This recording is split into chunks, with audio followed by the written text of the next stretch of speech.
ጥር 18 ዕለተ ሰኞ የማለዳ ጸሎት። እግዚአብሔር ሆይ ስለዚህ ቀን እናመሰግናለን። አብረን ስለሆንክ እናመሰግናለን። እግዚአብሔር ስለጠበቅከን፣ እግዚአብሔር ሆይ ስለረዳህን፣ አካሄዳችንን ስለጠበቅከው በጌታ በኢየሱስ ክርስቶስም እናመሰግናለን። በተለያዩ ነገሮች ውስጥ በሚለዋወጡ ነገሮች ውስጥ አንተ ግን ሳትለወጥ እግዚአብሔር ሆይ አባትነት ከኛ ጋር ስለሆነ እወዳችኋለሁ ብለህ በኋላ ላይ እንዳልጠላህን እግዚአብሔር ሆይ እናመሰግናለን። ስለ ምህረት እናመሰግናለን። ካንተ ስለሆነው ፍቅር እናመሰግናለን። ቸርነትና ምህረት ለዘላለም ህይወታችን ስለሚከተለው በህይወት እንኖራለን፣ በቤት እንኖራለን፣ በቤት ተተክለን እንኖራለን። ስለዚህ እናመሰግናለን። እግዚአብሔር ሆይ ስም የተባረከ ይሁን። በምንሄድበት ቦታ ሁሉ ያንተ መለኮታዊ ጥበቃ ስለሚከተለን እናመሰግናለን። እግዚአብሔር አባት ሆይ አካሄዳችንን ስለምጠብቀው እናመሰግናለን። እግዚአብሔር ሆይ በጌታ በኢየሱስ ክርስቶስ ስም ደግሞ እንጸልያለን። ቃልህ ላይ ተመስርተን እንጸልያለን። ቃልህ ሲናገር እንደዚህ ይላል፣ ብስለት የሌላቸው ስደታቸውን ይገድላቸዋል፣ ተላሎችንም ቸልተኛቸው ያጠፋቸዋል። የሚያዳምጡኝ ሁሉ ግን በሰላም ይኖራል፣ ክፉን ሳይፈራ ያለ ስጋት ይቀመጣል እንደሚለው እግዚአብሔር በጌታ በኢየሱስ ክርስቶስ ስም እንጸልያለን። አንተን ሰምተን እንረጋጋ ዘንድ፣ አንተን ሰምተን እንራመድ ዘንድ፣ አንተን ሰምተን እግዚአብሔር በሰላም እንኖር ዘንድ እግዚአብሔር በዚህ ሰላም በሌለበት ዓለም ህይወታችንን በሰላም እንድትጠብቀን እንጸልያለን። አካሄዳችን በአንተ የተጠበቀ ይሁን።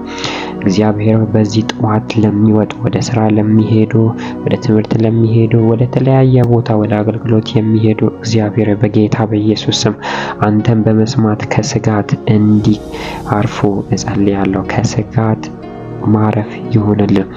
እግዚአብሔር በጌታ በኢየሱስ ስም የሚያዳምጠኝ ሁሉ ግን በሰላም ይኖራል፣ ክፉንም ሳይፈራ ያለ ስጋት ይቀመጣል እንዳልከው በጌታ በኢየሱስ ክርስቶስ ስም አባት ሆይ አንተን መስማት ይሆንልን።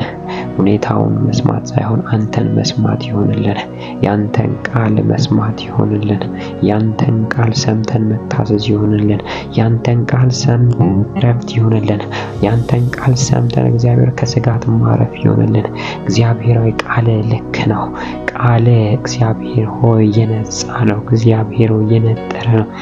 ስለዚህ እግዚአብሔር በጌታ በኢየሱስ ስም አንተን የሚሰሙ ጆሮዎች ይገጠሙልን። አንተን የሚሰሙ ልብ እግዚአብሔር ሆይ ሰምተው የሚታዘዝን ልብ እንድትሰጠን እንጸልያለን። በዚህ በማለዳ ጸሎት ላይ እግዚአብሔር በጌታ በኢየሱስ በተለያዩ ፍርሃት ውስጥ ያሉ፣ በተለያዩ ስጋት ውስጥ ያሉ እግዚአብሔር ሆይ ድምጽ እንዲላክላቸው፣ እግዚአብሔር ሆይ ከስጋት የሚያድናቸው፣ እግዚአብሔር ሆይ ከፍርሃት የሚያድናቸው ድምጽ እንዲላክላቸው በኢየሱስ ስም እንጸልያለን። ድምጽ እንድታሰማቸው እግዚአብሔር እየሰጉበት ያሉት ነገር፣ እግዚአብሔር እየፈሩበት ያሉት ነገር፣ ፍርሃት በውስጣቸው ያሉ ሰዎች እግዚአብሔር በጌታ በኢየሱስ ክርስቶስ ስም አንተ እንድትጠብቃቸው ጸልይ። አንተ ድምጽህን እንድታወራቸው ጸልያለሁ። እግዚአብሔር በጌታ በኢየሱስ ክርስቶስ ስም እግዚአብሔር የፍቅር የኃይል ራስን የመግዛት መንፈስ እንጂ የፍርሃት መንፈስ አልሰጠንም ተብሎ ተጻፈ። እግዚአብሔር በጌታ በኢየሱስ ክርስቶስ ስም ፍርሃት ከህይወታቸው የተወገደ ይሁን። ስጋት ከህይወታቸው የተወገደ ይሁን። ነገር ግን ቃልህ እግዚአብሔር ቃልህን መስማት ይብዛልን። ድምጽህን መስማት ይብዛልን።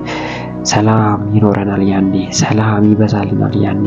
አንተን የሚሰሙ ይረጋጋሉ። አንተን የሚሰሙ እግዚአብሔር ሆይ እንደ አንበሳ ካለምንም ስጋት ይራመዳሉ። እግዚአብሔር አንተን የሚሰሙ እግዚአብሔር ሆይ በሰላም ይኖራሉ። ስለዚህ እግዚአብሔር ድምጽህን አሰማን። ድምጽህን በማለዳ አሰማን። ወዴት፣ ቤት፣ ማንን፣ በየትኛው ጊዜ ማግኘት እንዳለብን አሳውቀን። እግዚአብሔር ወይ ቤት መውጣት እንዳለብን ባሪያ ዳዊት ብዙ ጊዜ ልውጣ ወይ ብሎ እንደሚጠይቅ፣ ልሂድ ወይ ትሰጠኛለህ ብሎ እንደሚጠይቅ፣ ከዛም ደግሞ ቤት ልሂድ፣ ቤቱ ጋር አቅጣጫ ልሂድ ብሎ ምሪት እንደሚጠይቅ እግዚአብሔር በኢየሱስ ምሪትን የሚሰጥ ድምጽ በላያችን ላይ ይለቀቅ። ድምጽ የለቀቅ ድምፅህን መስማት ይሆንልን። አንተን መስማት ሰላም አለው። አንተን መስማት ፍቅር አለው። አንተን መስማት ኃይል አለው። እግዚአብሔር ከስጋት የሚያድን ከፍርሃት የሚያድን በሰላም የሚያኖር ድምፅ በኢየሱስ ክርስቶስ ስም ይላክልን። ድምፅ በኢየሱስ ክርስቶስ ስም ይላክልን። በዚህ ማለዳ በሚወጡት እግዚአብሔር ሆይ በኢየሱስ ክርስቶስ መንገዳቸው የተቃናላቸው ይሁን። በዚህ ማለዳ የሚሰሩ እግዚአብሔር ስራቸው የተቃናላቸው ይሁን። በዚህ ማለዳ የሚወጡ የሚማሩ በተለያየ መስክ የሚኖሩ እግዚአብሔር ሆይ በኢየሱስ ስም በሰላም ይጠበቁ። እግዚአብሔር ከክፉ ጠብቃቸው፣ ከክፉ ጠብቃቸው፣ ከክፉ ሰውራቸው፣ ከተለያዩ እግዚአብሔር ወጥመዶች፣ ከጠላት ወጥመዶች በኢየሱስ ስም ጠብቃቸው። በመንገዳቸው ላይ ክፉን የሚዘራ የትኛውም ኃይል በኢየሱስ ስም የተመታ እግዚአብሔር ሆይ አንተ በክፉዎች ላይ ታስኬደናለህ። አንተ በቅጥሮች ላይ ታስኬደናለህ። አንተ ኃይላችን ነህና ስለምትጠብቀን በደም ስለምትሸፍነን እናመሰግናለን። እግዚአብሔር በኢየሱስ ክርስቶስ ስም በመኪና የሚሄዱ ሹፌሮች መኪናን የሚያሽከረክሩ እግዚአብሔር ማስተዋል እንድትሰጣቸው ከየትኛውም አደጋ እንድትጠብቃቸው አንተ መስማት እንዲሆንላቸው እግዚአብሔር ሆይ ሕዝቡን በሰላም ያስተናግዱ ዘንድ እግዚአብሔር እንድትረዳቸው አይምሯቸው ውስጥ ሰላም እንዲሞላ እግዚአብሔር በኢየሱስ ክርስቶስ ስም እንድትጠብቃቸው ጸለይን። እግዚአብሔር በስራ ቦታ የሚሰሩ ስራቸው የተቃናላቸው፣ ስራቸው የተባረከላቸው ይሁን፣ ፍሬያማ ይሁኑ። እግዚአብሔር በሰላም መኖር ይሁንላቸው። ስጋት ከህይወታቸው ይወገድ፣ ፍርሃት ከህይወታቸው ይወገድ። አንተ ኃይልህን አሳያቸው። አንተ ብርታት መሆንን አሳያቸው። እግዚአብሔር በተለያዩ ቦታ ስጋት የተላከባቸው፣ ፍርሃት የተላከባቸው ምንጩ የደረቀ ይሁን። አባቶ ይህንን ስለምታደርግ እናመሰግንሃለን። ኃይልን ስለምትሰጥ እናመሰግንሃለን። በልጅ በኢየሱስ ስም አሜን።